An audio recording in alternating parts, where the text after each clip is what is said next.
สภาพร่างกายฟังแล้วดีมากเลยค่ะไม่เคยฟังมาก่อนนะ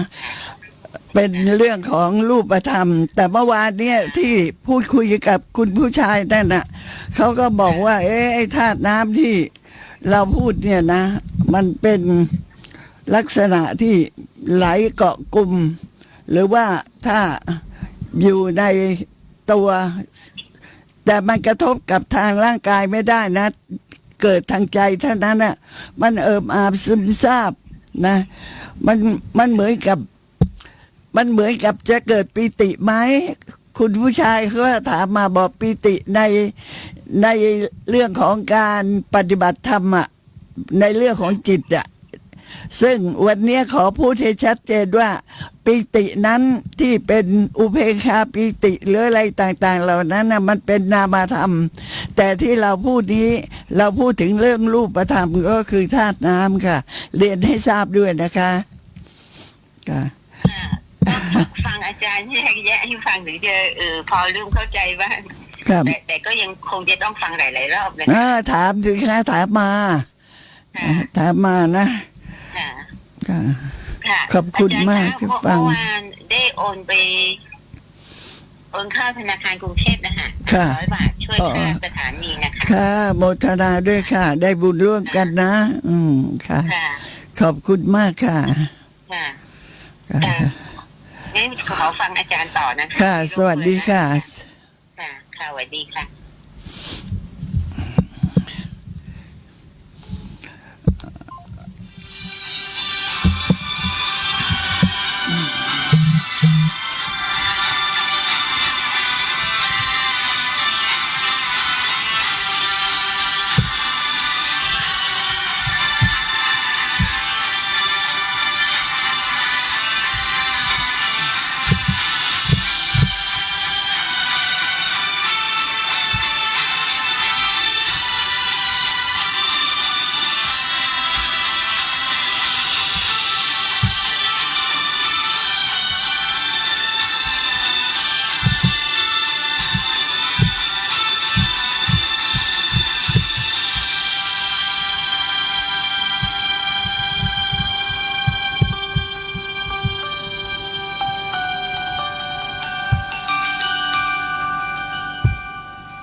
โอ้ฝ่าจะติดสวัสดีค่ะสวัสดีค่ะท่านอาจารย์ยุพาลามพูนค่ะวันนี้ดิฉันโอนเงินไปช่วยค่าสถานี 1,000 บาทนะคะค่ะชื่อค่ะประยุมพรหมนิตค่ะคุณประยุมพรหมนิตขอบคุณมากนะคะค่ะขอบคุณมากค่ะค่ะฟังทุกวันนะคะวันนี้ดิฉันก็ไม่ค่อยสบายช่วงเป็นเรื่องธรรมดาของคนแก่นะใช่ค่ะเรื่องไม่สบายลูกหัวใจผ่ามา2 ลิ้นแล้วรักษาหัวใจให้ดีนะรักษาให้ดีถ้ามีอะไรผิดปกติให้รีบไปหาหมอเดี๋ยวจะนอนฟังต่อนะคะค่ะสวัสดีค่ะ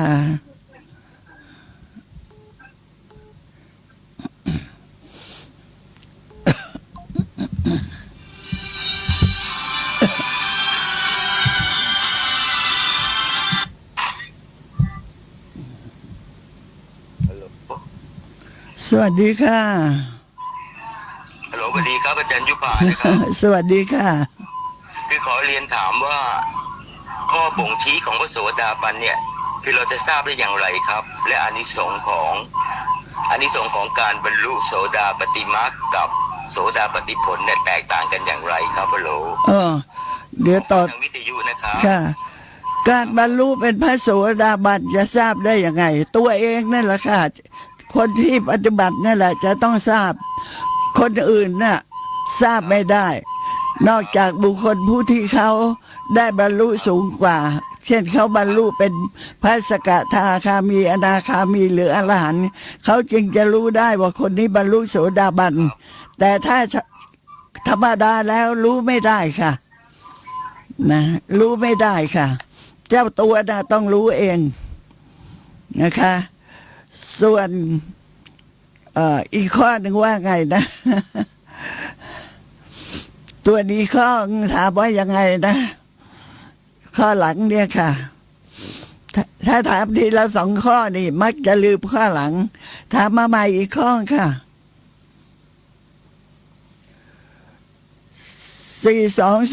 4205ถามมาใหม่อีกข้อหนึ่งข้อหลัง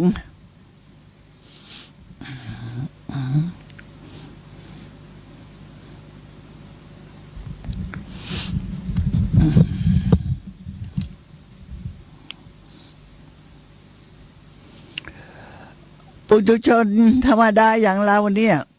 จะไปชี้บอกว่าคนนั้นน่ะเขาบรรลุโสดาบันนะคนนี้เขาบรรลุโสดาบันนะไม่ได้หรอกค่ะ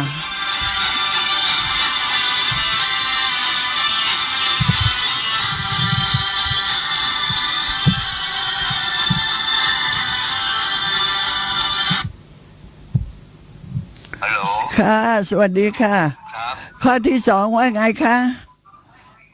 คือข้อที่2ก็คือขอกราบเรียนถามว่าอานิสงส์ของการบรรลุโสดาปัตติมรรคกับโสดาปัตติผลเนี่ยแตกต่างกันอย่างไรครับ ค่ะ อาจารย์ครับ โสดาปัตติมรรคเนี่ย ทางวิทยุนะครับ ค่ะ บรรลุโสดาปัตติมรรคเนี่ยก็สามารถที่จะประหารกิเลสตามที่พระโสดาบันจะละได้ เช่นประหารวิจิกิจฉาประหารศีลพัตตประมาทประหารการลังเลสงสัยนะ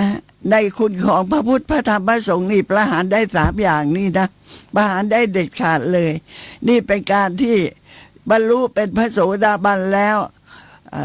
มรรคจิตเนี่ยจะประหารได้เด็ดขาดเลยนะและผลจิตเนี่ยที่เกิดขึ้นก็จะมีพระนิพพานเป็นอารมณ์มีพระนิพพานเป็นอารมณ์และสามารถที่จะเข้าผลสมาบัติได้ค่ะสามารถที่จะเข้าผลสมาบัติได้ นี่คือความเป็นพระโสดาบันบุคคลนะคะมรรคจิตกับผลจิตแต่ฌานผู้ที่ได้ฌานจิตผู้ที่ได้ฌานจิตจะเป็นปฐมฌานทุติยฌานอะไรต่างๆเหล่านี้เป็นต้นน่ะไม่สามารถที่จะเข้าผลสมาบัติได้แต่พระโสดาบันบุคคลเนี่ยสามารถเข้าผลสมาบัติได้ค่ะ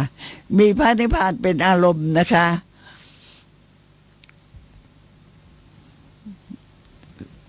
หวังว่าคงจะเข้าใจได้ชัดเจนค่ะ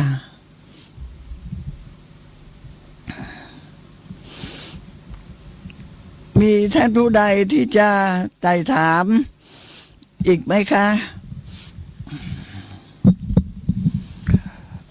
ทบทวนอาโปธาตุอีกครั้งหนึ่งนะอาโปธาตุเนี่ยเป็นธาตุอีกชนิดหนึ่งใน4ก็คืออาโปธาตุเป็นธาตุน้ำใช่ไหมใน4ก็ได้แก่ธาตุไฟธาตุน้ำธาตุดินธาตุลมนะหรือจะบอกว่าธาตุดินธาตุน้ำธาตุไฟธาตุลมนะคะอาโปธาตุเนี่ยก็เป็นธาตุอีกชนิดหนึ่งนะที่เป็นธาตุน้ำนะคะลักษณะไหลเกาะกลุ่มนะอาโปธาตุนี้ถ้ามีอยู่จำนวนมากเนี่ย มันก็จะทำให้วัตถุสิ่งของนั้นเหลวและไหลไปได้ อย่างน้ำในแม่น้ำนะถ้ามีจำนวนน้อยก็จะทำให้วัตถุสิ่งของนั้นเกาะกลุ่มเป็นก้อนเกาะกลุ่มเป็นก้อนก็หมายความถึงว่าเราเอาน้ำผสมกับแป้งสมมุติว่าเอาน้ำผสมกับแป้งนะคะถ้าน้ำน้อยแป้งก็จะเป็นก้อนเกาะกลุ่มกันเป็นก้อนเป็นกลุ่มนะถ้าน้ำมีจำนวนมากมันก็จะเหลวทำให้วัตถุสิ่งของนั้นเหลวและสามารถไหลไปได้ในจำนวนที่อาโปธาตุถ้ามากกว่าธาตุน้ำเนี่ยถ้ามากกว่าธาตุดินหรือมากกว่าธาตุอื่นๆอีก2 ธาตุนะด้วยอำนาจของอาโปธาตุนั้นน่ะจะทำให้ธาตุดินน่ะมีอำนาจน้อยลงก็เป็นเหตุให้วัตถุสิ่งของต่างๆเหล่านั้นเหลวและไหลไปมาได้เหมือนกับเราเห็นน้ำในคลองเห็นน้ำในคลองนะเราก็เห็นว่าน้ำในแม่น้ำเนี่ยไหลไปมาได้ที่มันไหลไปมาได้ก็เพราะว่ามีธาตุน้ำมากมีธาตุน้ำมากแต่มีธาตุดินน้อย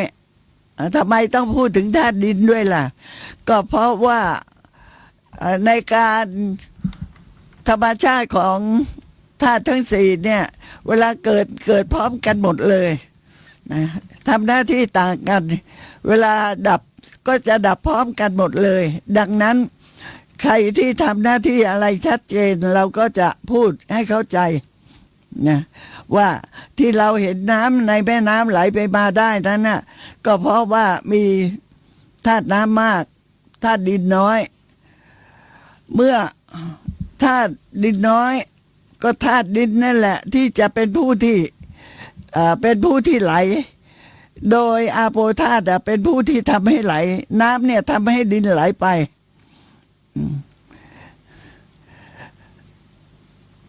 ไม่ใช่ที่บอกว่าดินไหลลงมาแล้วเหมือนกับดินตามเวลาฝนตกแล้วมีดินตามสันตามเขื่อนอะไรเนี่ยนั่นไหลออกมานะที่จริงแล้วมันไหลออกมาเนี่ยมันไหลออกมาด้วยอำนาจของธาตุน้ำด้วยนะด้วยอำนาจของธาตุน้ำด้วยอำนาจของ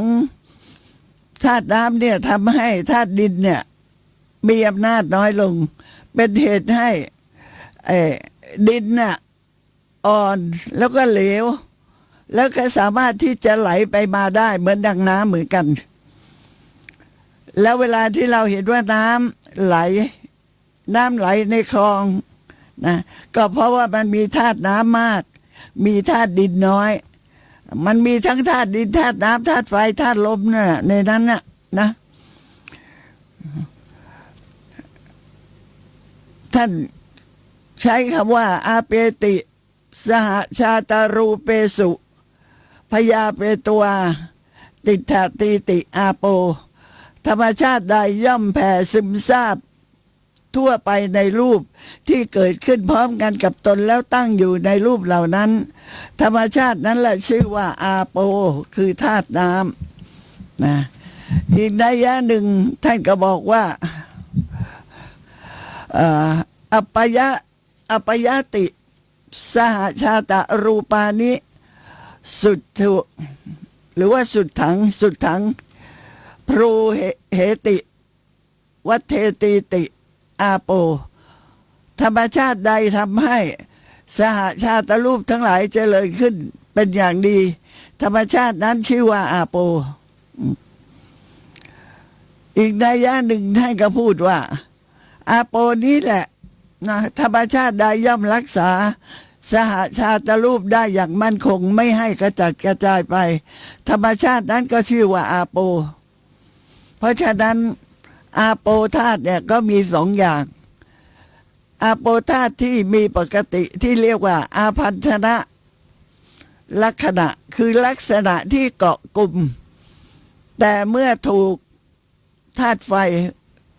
อุณหเตโชเนี่ยนะเมื่อถูกธาตุไฟทำให้ปรากฏคือไหลไปนะคือไหลไปก็ได้แก่อาโปธาตุที่อยู่ในเหล็กในทองในขี้ผึ้งต่างๆเหล่านี้เป็นต้นนะเวลาหลอมเหล็กหลอมทองหรือว่าหลอมขี้ผึ้งนะเมื่อเขาเอาไปหลอมเนี่ยพอถูกความร้อนมันก็จะเหลวนะจะเหลวก็สามารถที่จะกระชอกไปมาได้ไหลไปมาได้แต่การไหลไปมาของวัตถุสิ่งของเหล่านั้นนะไม่ใช่อาโปธาตุเป็นตัวไหลนะไม่ใช่ว่าธาตุน้ำเป็นตัวไหลเหมือนอย่างที่เราพูดว่านั่นน่ะน้ำไหลไปนั่นน่ะน้ำไหลไปก็บอกว่าไม่ใช่น้ำเป็นตัวไหลแต่เป็นดินเป็นธาตุดินปฐวีธาตุที่เกิดร่วมกันกับธาตุน้ำนั่นแหละเป็นตัวไหลฟังยากสักนิดหนึ่งแต่ว่าฟังไปเถอะหลายๆหนก็จะเข้าใจนะคะและในวัตถุเดียวกันนี้แหละถ้ากลับเอาไปใส่ในน้ำถูกความเย็นวัตถุเหล่านั้นก็จะกลับแข็งตัวเป็นก้อนเป็นแท่งเหมือนกับน้ำแข็งในช่องฟรีซนี่แหละไม่ต้องคิดมากเหมือนกับน้ำแข็งในช่องฟรีซนั่นแหละเวลาเอาน้ำเปล่าใส่ลงไปในล็อกของก้อนน้ำแข็งทำน้ำให้เป็นน้ำแข็งนะพอได้ที่แล้วเราก็เอาน้ำแข็งนั้นออกมาพึ่งลมไว้สักครู่เดียวเท่านั้นก็กลายเป็นน้ำเหมือนดังเดิมกลายเป็นน้ำเหมือนดังเดิมการเรียนเรื่องรูปเนี่ยค่อนข้างจะยากนิดหนึ่งแต่เราก็สามารถพิสูจน์ได้นะอย่างน้ำแข็งเนี่ยพิสูจน์ได้ง่ายเหลือเกินการแข็งตัวของวัตถุธาตุเหล่านี้เป็นการแข็งตัวของธาตุดินไม่ใช่เป็นการแข็งตัวของธาตุน้ำแล้วถ้าอาโปธาตุที่เป็นปกติก็มีลักษณะที่ไหลไปเมื่อถูกธาตุไฟ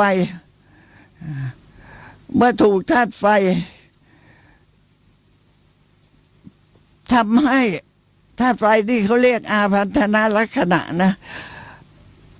มาปรากฏเกาะกลุ่มก็ได้แก่อาโปธาตุที่อยู่ในน้ำหมายความว่าธาตุน้ำเนี่ยเป็นวัตถุที่เหลวอยู่แล้วแต่ถ้าเอาน้ำนั้นไปใส่ในที่มีความเย็นสูงน้ำนั้นก็จะกลายเป็นก้อนน้ำแข็งไปเหมือนอย่างที่อธิบายเรื่องอาพันธนะลักษณะนั่นนะเมื่อเอาก้อนน้ำแข็งออกจากที่มีความเย็นแล้วเนี่ยก้อนน้ำแข็งนั้นถูกอากาศภายนอกก็จะทำให้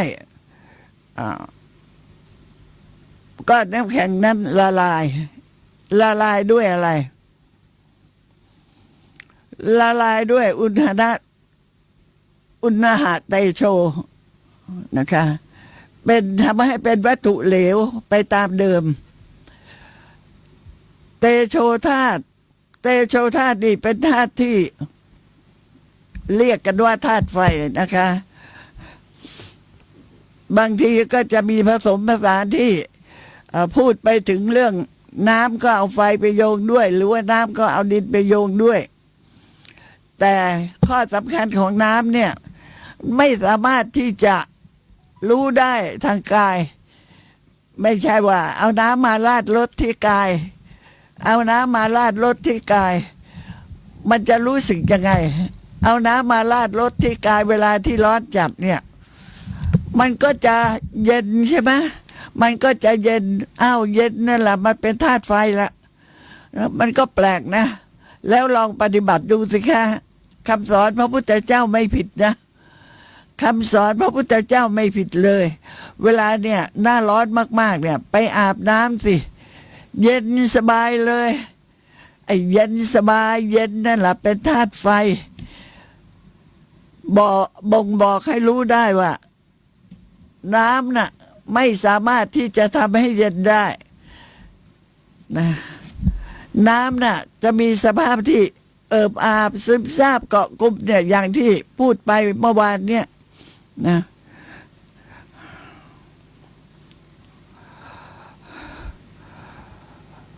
เป็นรูปธรรมนะเป็นรูปธรรมมหาพุทธรูปสี่เนี่ยเป็นรูปธรรมค่ะพูดถึงดินกับน้ำไปแล้วตอนนี้พูดถึงไฟพูดถึงไฟเตโชธาตุเป็นธาตุชนิดหนึ่งเรียกว่าธาตุไฟธาตุไฟนี้มีลักษณะที่ร้อนหรือว่าเย็นนะเวลาที่เราอยู่ใกล้ๆกับที่มีไฟไหม้อย่างเช่นไฟหุงข้าวเงี้ยไฟหุงข้าวมันลุกโผล่ขึ้นมาเนี่ยเราอยู่ใกล้ๆเตาไฟมันไม่เชื้อเพลิงคือไม่ไม้มันก็ร้อนนะเราจะรู้สึกร้อนแต่ธาตุไฟนี่แหละมันทำให้อาหารสุกได้ทำให้อาหารสุกได้ทำให้ร่างกายทรุดโทรมได้ทำให้เผาผลาญร่างกายของเราเนี่ยให้วิปริตผิดแปลกเปลี่ยนแปลงไปได้เหมือนกับไอ้เหี่ยวคนนี้เป็นยังไงเนี่ยคุ้มข้างเหมือนกับจะบ้าหรือไงไม่บ้าหรอกแต่มันร้อนจัดอ่ะมันร้อนจัดร้อนมากเนี่ยตายได้หนาวมากก็ตายได้เตโชธาตุเนี่ย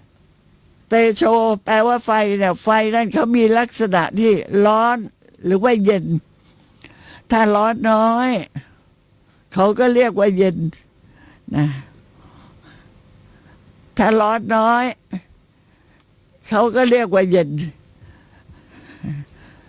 แต่ถ้าร้อนมากเขาก็บอกร้อนจังเลยตอนนี้อากาศร้อนจังเลยโอ้โหร้อนนะเหงื่อไหลไปหมดลักษณะของความร้อนที่ชื่อว่าอุณหนะเตโชเนี่ยหรือว่าอุณหะเตโชเป็นลักษณะที่เย็นนะเย็นก็ชื่อว่าสีตะเตโชอุณหะเตโชกับสีตะเตโชนะคะแต่เตโชธาตุคือธาตุไฟทั้งสองอย่างเนี่ยมีสภาวะลักษณะที่มีสภาพเป็นไอน้ำออกมาก็มีนะเวลา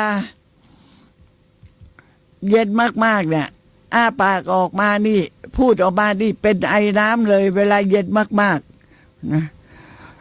แต่เวลาร้อนมากๆนี่เหงื่อไหลชุ่มไปหมดทั้งตัวสีตะเตโชสีตะเตโชมีไอเย็นเป็นลักษณะถ้าอุณหะเตโชก็มีไอร้อนเป็นลักษณะเตโชธาตุทั้งสองชนิดนี้นะมีหน้าที่ที่ทำให้พวกข้าวปลาอาหารขนมนมเนยได้สุกได้หรือว่าพวกเนื้อดิบที่เรากินไปแม่บางคนกินเนื้อดิบที่ชนิดเห็นแล้วกินข้าวไม่ลงเลยค่ะกินเนื้อดิบเหมือนยักษ์เหมือนมารเลยกินตับดิบกินเครื่องในวัวดิบกินเนื้อวัวดิบเคี้ยวหน้าตาเฉยกินกันเป็นถาดเป็นกะละมังเลยคนหนึ่งนะนั่นแหละถ้ามันยังดิบอยู่อย่างนั้นนะร่างกายมันแย่แน่แต่ธาตุไฟที่มีประจำอยู่ในร่างกายนี่สิที่มันจะทำหน้าที่ย่อยอาหารทำหน้าที่ย่อยอาหารและทำให้อาหารสุกได้นะ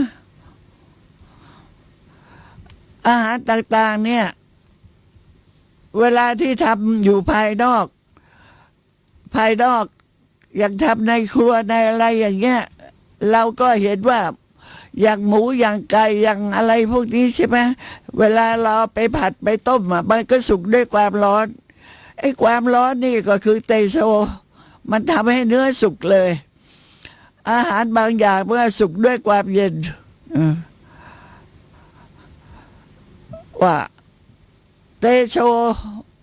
เป็นธรรมชาติที่ทำให้สุขธรรมชาตินั้นแหละชื่อว่าเตโชหรือชื่อว่าไฟนะเตโชนั้นมีอยู่5 อย่าง อุสมาเตโชหมายความว่าไฟที่มีประจำอยู่ในร่างกายของเราทุกคนเลยร่างกายของสัตว์ต่างๆก็มีธาตุไฟอยู่ในร่างกายมีไออุ่นนะถ้าไม่มีไออุ่นแล้วก็หนาวมากๆตายนะสัตว์โลกเนี่ยไม่ใช่แข็งแรงนะหนาวมากๆก็ตายร้อนมากๆก็ตายเพราะเตโชธาตุนี่แหละตายเพราะเตโชธาตุเนี่ยร้อนมากก็ตายหนาวมากก็ตายทางภาคอีสานก็ตายกันทุกปีเลยอินเดียก็ตายกันมากนะร้อนมากก็ตายหนาวมากก็ตายเพราะว่าธาตุไฟที่มีประจำอยู่ในร่างกายมันไม่ปกติขึ้นมาหรือไม่สามารถที่จะปรับให้ธาตุไฟภายในร่างกายนั้นเพียงพอแค่ที่จะทำให้มีเพียงเป็นไออุ่นเพราะว่าถ้ามันกลายเป็นสันตัปปนาเตโชโอ้มันจะร้อนมากนะถ้าเป็นอุสมาเตโชมันก็เป็นแต่เพียงอุ่นๆแต่ถ้าสันตัปปนาเตโชมันก็ร้อนมากและถ้าหานาเตโชเนี่ยธาตุไฟเนี่ยมันร้อนสูงจัดสามารถเผาผลาญร่างกายให้วิปริตได้นับภาษาอะไรกับร่างกายนี้ก็ตึกรามบ้านช่องมันยังเผาได้หมดเลยไฟนะไฟตึกรามบ้านช่องมันยังเผาได้หมดเลยนับภาษากับร่างกายนี้มันจะเผาให้พินาศย่อยยับไม่ได้เพราะฉะนั้นท่านจึงบอกว่ามหาภูตรูป4นี่มันร้ายกาจมากนะร้ายกาจมากต้องดูแลรักษาอยู่เสมอทีเดียวธาตุไฟเตโชธาตุนี่ที่อยู่ภายในร่างกายก็ทำให้ร่างกายทรุดโทรมแก่ลงไปได้อย่างรวดเร็วนะอะไรที่กินเข้าไปในร่างกายแล้วร้อนจัดเนี่ยนะกินเข้าไปแล้วมันทำให้ร่างกายร้อนจัดเนี่ยร่างกายก็จะแก่ลงอย่างรวดเร็วไม่ต้องคิดอะไรมากเหล้านี่แหละสุรานี่แหละค่ะเหล้าสุราเนี่ยโอ้โหตอนกินก็ใส่เสื้อผ้าดีหรอกพอกินเข้าไปเป็นขวดแล้วน่ะถอดเสื้อเลยแม่มันร้อนจัดทั้งที่คนอื่นเขาไม่ร้อนหรอกแต่คนกินเหล้านี่ถอดเสื้อกันเลยมันร้อนจัดร่างกายมันทรุดโทรมนะปาจกะเตโชก็เป็นธาตุเป็นไฟที่ทำหน้าที่ย่อยอาหารนะย่อยให้สุกนะเผาผลาญให้มันสุกเผาให้สุกย่อยให้สุกในเตโชธาตุที่พูดมาทั้ง5 อย่างเนี่ยนะก็มีประจำอยู่ในร่างกายของเราทุกคนมีประจำอยู่ในร่างกายของเราทุกคนนะคะ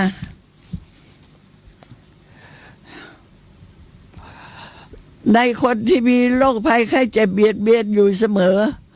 หรือผู้ที่มีอายุเข้าเขตชรามันก็ต้อง60ไปแล้วนะเข้าเขตชราปัจฉิมวัยไอ้ธาตุไฟนี่แหละมันเปลี่ยนสภาพอย่างอุสมาเตโชนี่นะมันเปลี่ยนสภาพเป็นชิลนาเตโชคือไฟที่ทำให้ร่างกายทรุดโทรมให้แก่ลงมากแล้วก็มีอาการวิปริตไปด้วยคนที่เป็นไข้ร้อนนะเป็นไข้ตัวร้อนจัดนี่เขาต้องใช้น้ำนะเอา ผ้าเช็ดตัวเล็กๆซุบน้ำแล้วเช็ดตามคอตามรักแร้ตามขาพับมันร้อนจนข้างร้อนจนเพ้อเลยล่ะถ้ามีใครสูงตัวร้อนจัดเนี่ยร้อนจนข้างร้อนจนเพ้อมีสภาพวิปริตมากในคนที่มีโรคภัยไข้เจ็บเบียดเบียนอยู่เสมอหรือว่าผู้ที่อายุมากๆแล้วเนี่ยสภาพของร่างกายธาตุไฟในร่างกายเนี่ยเปลี่ยนแปลงมากทีเดียวมันทำให้ร่างกายทรุดโทรมมากขึ้นคือแก่ลงมากขึ้นอ่ะโอ้เห็นเมื่อปีที่แล้วยังผมไม่งอกเลยทำไมปีนี้ผมงอกเนี่ยโอ้หนังเหี่ยวเลยแล้วเดินดูสิตัวงอนะเดินตัวตรงไม่ได้อ่ะนะเพราะว่าสภาพร่างกายมันถูกธาตุไฟภายในร่างกายเนี่ยเผาผลาญทำให้ผมงอกไวฟันหักเร็วตามืดมัวเนื้อหนังเหี่ยวงอกเกินไปเลยอายุ60-70นี่ชักจะเริ่มแล้วถ้าคนรักษาสุขภาพดีนะอายุสัก80-90เขาก็ยังดีอยู่มีอยู่ค่ะ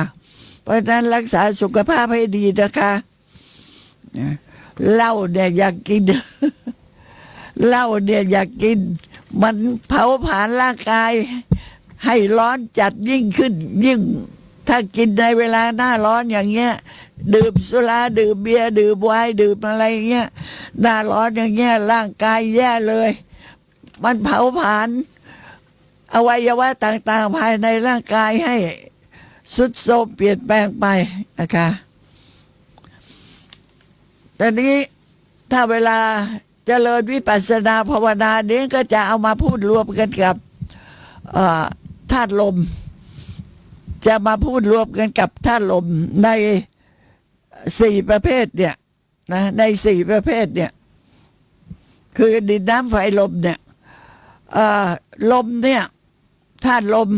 บาลีใช้คำว่าวายโยค่ะวายโยมีลักษณะที่เคร่งตึงและไหว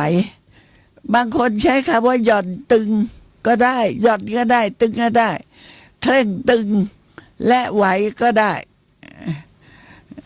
มันอยู่ที่ไหนละเคร่งตึงและไหวอะที่ว่าอยู่ภายในร่างกายอะสายหัวสิสายหัวปฏิเสธ ไปเที่ยวด้วยกันไหมสายหัวแสดงว่าไม่ไปไปกินข้าวด้วยกันไหมพยักหน้าแสดงว่าไปนะโบกมือไปโบกมือมาหรือว่าจะงอแขนเข้าเหยียดแขนออกมีความไหวไหมมีความไหวปรากฏค่ะเอี้ยวคอไปทางซ้ายมีความไหวปรากฏไหมเอี้ยวคอมาทางขวามีความไหวปรากฏไหมไหวนี่แหละเป็นธาตุลมเป็นวายโยเป็นรูปธาตุเป็นรูปใหญ่เป็นรูปหยาบที่จะต้องกำหนดรู้ในเวลาเจริญวิปัสสนาภาวนา4รูปเนี่ยค่ะจะต้องกำหนดรู้ในเวลาเจริญวิปัสสนาภาวนาและ4รูปเนี่ยนี่จะต้องพูดหลายวันทีเดียวเพื่อให้ท่านปฏิบัติกันให้ได้เพื่อให้ท่านเจริญวิปัสสนาให้ได้ให้ตรงตามที่พระไตรปิฎกแสดงทีเดียววิสุทธิมรรคก็แสดงไว้อย่างนั้นชัดเจนมากนะต้องกำหนดรู้รูปเล็กๆก่อนแล้วจึงจะไปกำหนดรู้ขอประทานโทษต้องกำหนดรู้รูปใหญ่ๆก่อนแล้วจึงจะไปกำหนดรู้รูปเล็กๆรูปใหญ่ๆมี4รูปซ้ำอีกพูดซ้ำอีกรูปใหญ่ๆมี4รูปได้แก่ดินน้ำไฟลม4รูปรูปเล็กๆมี24รูป รูปเล็กๆมี24รูป เรียกว่าภาษาทารูป รูปใหญ่ได้เรียกมหาภูตรูป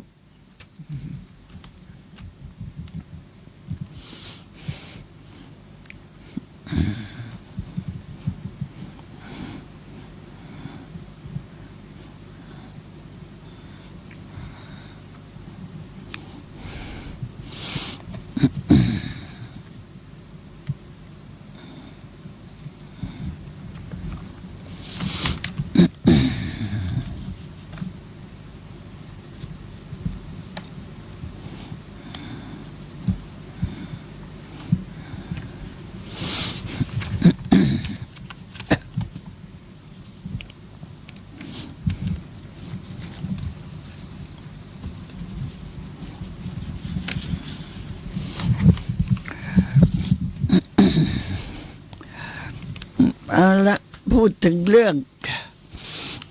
ธาตุลมคือวายโยนะคะพูดถึงธาตุลมคือวายโยวายโยคือธาตุลมนะเราจะรู้หรือไม่รู้ แต่หลายๆคนที่เรียนเนี่ยก็น่าจะรู้ธาตุลมเนี่ยมีลักษณะที่เคร่งตึงไหวนะถ้าเคร่งตึงนะก็เรียกว่าวิตตะถัมภณวายโยทำให้รูปที่เกิดพร้อมกันกับตนเนี่ยตั้งมั่นได้ดีไม่ให้คลอนแคลนเคลื่อนไหวไปได้นอกจากเราต้องการที่จะยืนต้องการที่จะเดินต้องการที่จะนั่งต้องการที่จะนอนนะเมื่อมีจิตคิดจะยืนวายโยธาตุคือธาตุลมเนี่ยที่เกิดจากจิตเนี่ยจะเป็นเหตุผลักดันเป็นเหตุทำหน้าที่ผลักดันให้ขาเนี่ยก้าวไปข้างหน้านะขาก้าวไปข้างหน้าก้าวไปข้างหน้าด้วยอำนาจของธาตุลมถ้าท่านคิดจะยืนจะเดินจะนั่งจะนอนการเปลี่ยนอิริยาบถทั้งหลายเหล่านี้ต้องธาตุลมค่ะธาตุลมเป็นตัวนำทีเดียวเป็นตัวนำนะคะเวลาที่ท่านรู้สึกว่าไม่ปวดเมื่อยไปทั่วทั้งร่างกายนะตรงนั้นก็จะเป็นไปด้วยอำนาจของธาตุลมนั่นแหละมันแล่นไปไม่ค่อยจะทั่วถึงภายในร่างกายในเวลาที่ท่านเหยียดแขนไปงอแขนเข้ามาหรือจะเพ่งตามองข้างด้านทิศเหนือทิศใต้อะไรอย่างเงี้ยเวลาที่เรามีอาการอย่างนั้นน่ะวิตถัมภณวายโยปรากฏด้วยความเพียรพยายามของเราแต่สำหรับภายนอกถ้าวัตถุสิ่งของต่างๆที่ตั้งอยู่ได้อย่างมั่นคงสิ่งของต่างๆไม่ว่าจะเป็นถ้วยจะเป็นชามจะเป็นอะไรถ้าที่เราใช้วัตถุต่างๆถ้าตั้งได้อยู่อย่างมั่นคงนะก็ด้วยอำนาจของธาตุลมนี่แหละด้วยอำนาจของธาตุลมนะถ้าพูดถึงลูกบอลลูกฟุตบอลลูกโป่งนะเขาก็ต้องใช้ลมอัดเข้าไปภายในลูกใช่ไหมใช้ลมเนี่ยอัดเข้าไปภายในรูปทำให้ลูกโป่งน่ะพองขึ้นพองขึ้นพองขึ้นทำให้ลูกฟุตบอลน่ะที่เอาลมอัดเข้าไปก็ใหญ่ขึ้นใหญ่ขึ้นจนกระทั่งแข็งแม้กระทั่งล้อรถล้อรถยนต์เนี่ยล้อรถยนต์ล้อรถ2 ล้อ3 ล้อ4 ล้ออะไรก็แล้วแต่มันก็ต้องใช้ลมนี่แหละอัดเข้าไปในนั้นให้ตึงขึ้นมานะวายโยธาตุที่อยู่นอกร่างกายนะมันจะสามารถที่จะหนุนรองน้ำหนุนรองธาตุน้ำนะไม่ให้ไหลออกมาได้ท่านถึงบอกว่าเราทุกคนควรที่จะรู้ไว้ว่าพื้นแผ่นดินที่เราอาศัยอยู่เนี่ย พื้นแผ่นดินที่เราอาศัยอยู่เนี่ยมันตั้งอยู่เหนือพื้นน้ำนะ มันตั้งอยู่เหนือพื้นน้ำทั่วไปทั้งหมดเลย จะทั้งโลกดีกว่า พื้นแผ่นดินที่ตั้งอยู่ ที่เรายืนอยู่นั่งอยู่ทั้งโลกเลยเนี่ย พื้นแผ่นดินเนี่ยตั้งอยู่เหนือน้ำนะ แล้วน้ำที่มีมากๆที่รองแผ่นดินอยู่นั่นเนี่ยก็ตั้งอยู่เหนือลมนะ ตั้งอยู่เหนือลม แล้วเวลาลมเนี่ยถ้ามันเคลื่อนไหวพัดไปมาแบบเคลื่อนไหวเล็กๆอ่ะนิดหน่อยเท่านั้นแหละเคลื่อนไหวไม่มากหรอกนะก็จะทำให้น้ำกระชอกนะน้ำกระชอกเมื่อลมเคลื่อนไหวน้ำที่รองอยู่ก็กระชอกเมื่อน้ำกระชอกนะดินที่เรานั่งอยู่ยืนอยู่ปลูกบ้านอยู่เนี่ยมันก็จะมีอาการสั่นสะเทือนมีอาการสั่นสะเทือนจึงบอกว่าแผ่นดินไหวนะรู้ไหมเมื่อครั้งนี้ไปเชียงรายก็เหมือนกันนั่งอยู่ข้างนอกตอนเช้าสักโมงกว่าไปกับคณะลูกศิษย์นั่งอยู่บนเก้าอี้ดื่มน้ำชาทำไมเก้าอี้ไหวไปไหวมาอย่างเงี้ยตัวนี้โยกไปโยกมาลูกศิษย์ก็วิ่งเข้ามาอาจารย์ออกมาข้างนอกนี่เร็วๆเนี่ยแผ่นดินไหวแล้วแผ่นดินไหวรู้ได้ตอนนั้นรู้สึกว่าจะอะไรได้5แค่นั้นนะมันก็ไหวขนาดนั้นแหละพื้นแผ่นดินตั้งอยู่เหนือน้ำเนี่ยแล้วน้ำมันตั้งอยู่เหนือลมลมเนี่ยมันมีอะไรมันมีอากาศอีกใช่ไหมลมเนี่ยที่เรียกว่าเหติมะอัชฎากาศหนุนรองน้ำอยู่เพราะนั้นถ้าไม่มีลมหนุนรองน้ำถ้าไม่มีน้ำหนุนรองพื้นแผ่นดินเราจะอยู่กันได้ไหมเนี่ยเราอยู่กันไม่ได้หรอกค่ะด้วยอำนาจของมิตรพนะปะวาโยท่านก็บอกว่าบาลีนะท่านว่าวายติสหชาตะธรรมเมอปตะมาเนกัตตวาวหตีติวายโยธาตุใดย่อมนำให้รูปที่เกิดพร้อมกันกับตนนั้นตั้งมั่นไม่เคลื่อนคลอนธาตุนั้นชื่อว่าวายโยนะธาตุลมมีลักษณะที่เคลื่อนไหวนั่นแหละเรียกว่าสมีรณวายโยที่ทำให้รูปที่เกิดพร้อมกันกับตนเคลื่อนไหวไปมาได้เคลื่อนไหวไปด้วยอิริยาบถอะไรล่ะยืนเดินนั่งนอนการเจริญวิปัสสนาเราจะต้องพูดถึงเรื่องยืนเดินนั่งนอนค่ะนะเราต้องพูดถึงเรื่องที่กำลังพูดอยู่นี่แหละให้ท่านปฏิบัติให้ได้นะสัตว์โลกทั้งหลายที่จะเคลื่อนไหวอิริยาบถต่างๆได้หรือจะกระพริบตาได้กระดิกมือกระดิกเท้าการที่จะถ่ายอุจจาระปัสสาวะออกจากร่างกายการที่จะคลอดบุตรเป็นไปด้วยอำนาจของสมีรณวายโยทั้งสิ้นเด็กที่อยู่ในท้องแม่จะคลอดออกมาได้ถ้าคลอดตามธรรมชาตินะมันจะต้องมี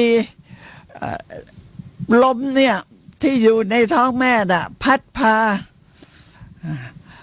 าเอาหัวเด็กที่ตั้งอยู่พัดพาให้หัวเด็กอ่อนลงน้อมลงทำให้หัวเด็กค่อยๆน้อมลงสู่ทางที่จะคลอดคือน้อมลงสู่ช่องคลอดของมารดาธรรมดาเด็กที่อยู่ในท้องแม่ จะนั่งใช่ไหมจะนั่งอยู่นั่งหันหน้ามาทางข้างหลังแม่หันหลังมาทางข้างหน้าของแม่พอเวลาที่จะคลอดเนี่ยเวลาที่จะคลอดมันก็จะมีลมเนี่ยพัดลมในท้องเนี่ยชาวบ้านเรียกลมเบ่งชาวบ้านเรียกลมเบ่ง นะพัดทำให้แม่เนี่ยรู้สึกเลยว่าโอ้ยตอนนี้เจ็บท้องใกล้จะคลอดแล้วถามว่าเด็กบ่ายหัวหรือยังแต่หมอตำแยน่ะเขาจะ หมอทำคลอดน่ะเขาจะเอามือจับที่ท้องแม่คลำดูหัวเด็กน่ะมันบ่ายลงมาแล้วบ่ายลงมาเกือบจะถึงบั้นเอวแล้วเกือบจะถึงบั้นเอวแล้วนะแล้วเมื่อไหร่เด็กมันจะบ่ายหัวลงไปที่ช่องคลอดของมารดานะตรงนั้นน่ะ แม่เนี่ยต้องกั้นใจอย่างแรงเลยที่จะเบ่งทำหน้าที่เบ่งให้ลูกออกมาให้ได้เด็กมันก็จะเมื่อถูกลมเบ่งกัมมัชวาตเนี่ยลมกัมมัชวาตเนี่ยลมเบ่งเนี่ยมันจะผลักดันให้หัวเด็กออกมาแม่ช่วยเบ่งหน่อยแม่ช่วยเบ่งลมกัมมัชวาตช่วยผลักดันภายในร่างกายให้ออกมาหลุดออกมาจากท้องมารดาโอ้โหผู้เป็นแม่น่ะเหมือนกับว่าไปสนามรบมารอดพ้นจากความตายมาได้การคลอดลูกนะเหมือนกับไปสนามรบนะที่จะต้องเสี่ยงชีวิตในการที่จะรอดชีวิตหรือไม่รอดชีวิตทหารที่ไปสนามรบอ่ะจะรอดชีวิตหรือไม่รอดชีวิตนะก็เหมือนกับผู้หญิงที่คลอดลูกที่จะคลอดออกมานั้นอ่ะแม่เนี่ยสามารถที่จะมีลมเบ่งที่ดีได้ไหมลมกัมมัชวาตของแม่เนี่ยสามารถที่จะเบ่งออกมาเบ่งให้ลูก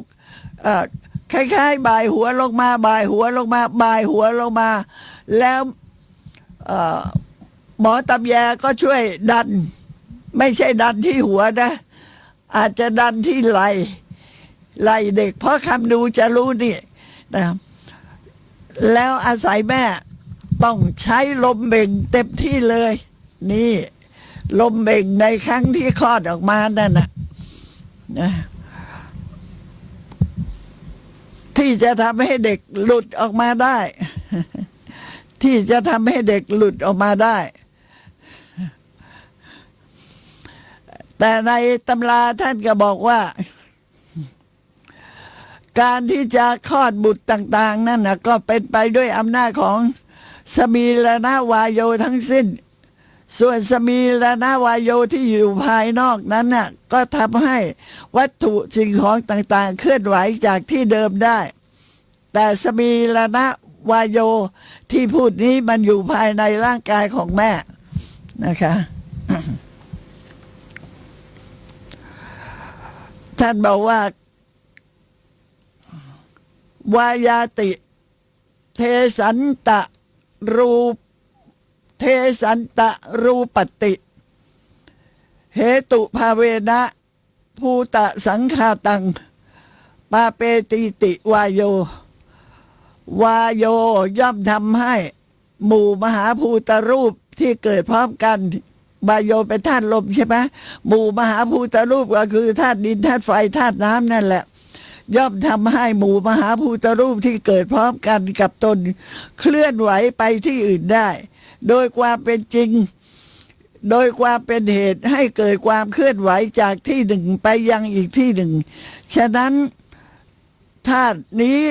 จึงได้ชื่อว่าวายโยนั้นมีอยู่6อย่างค่ะเอาไว้พูดกันในวันพรุ่งนี้ก็แล้วกันขณะนี้เวลาหมดแล้วนะคะ